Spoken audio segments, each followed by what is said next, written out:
Okay, good afternoon everyone. And today we're going to be doing top to bottom analysis on British pound Japanese yen GBPJPY. But this is going to be split into 4 or 5 videos.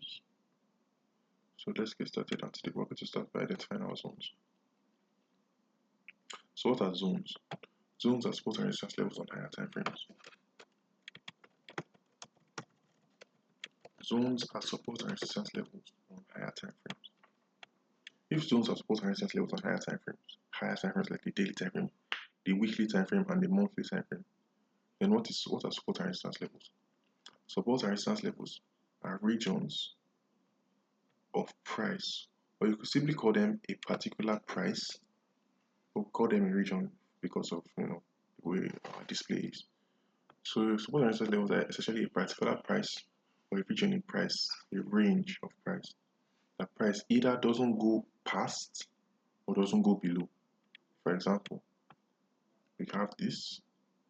Since price bounced for this region, we'll call this a resistance level because price doesn't go past it. And then since price bounced off of this level again, we'll call this a support level because price doesn't go below it.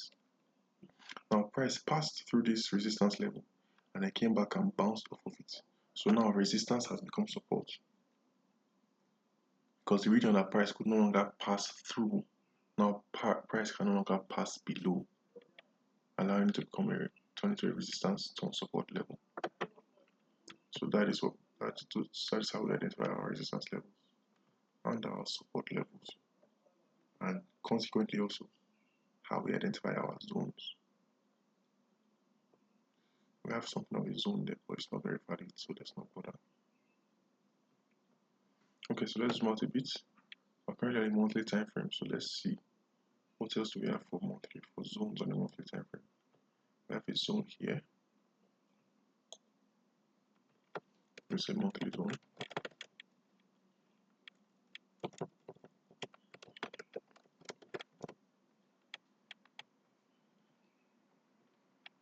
I think that's all we have for. Okay, hold on. Let's zoom out a bit. Okay. Seems that we should be having a zone right here. This is another monthly zone.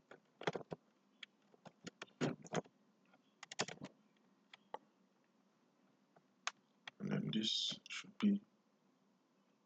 is another monthly zone because it's the highest. Although this one does not have multiple tests, whenever price reaches a certain high point and then just moves away from it, that point automatically becomes a zone. So now let's go down to the weekly time frame and see what else we can spot in regards to zones. So I see a zone here. Price has found support and resistance on this level multiple times, making it a valid weekly zone. You can see here that price has bounced once, twice, 3 times, making that region a valid zone. We have a zone here.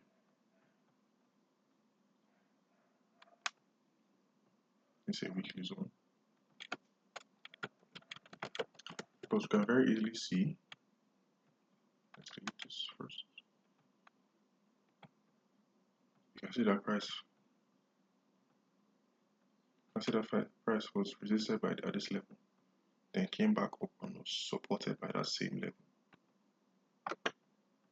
So what else can we see in regards to zones? Let's zoom out a bit. We have a weekly zone here, and I think that's all that is apparent in regards to zones. This is a weekly zone.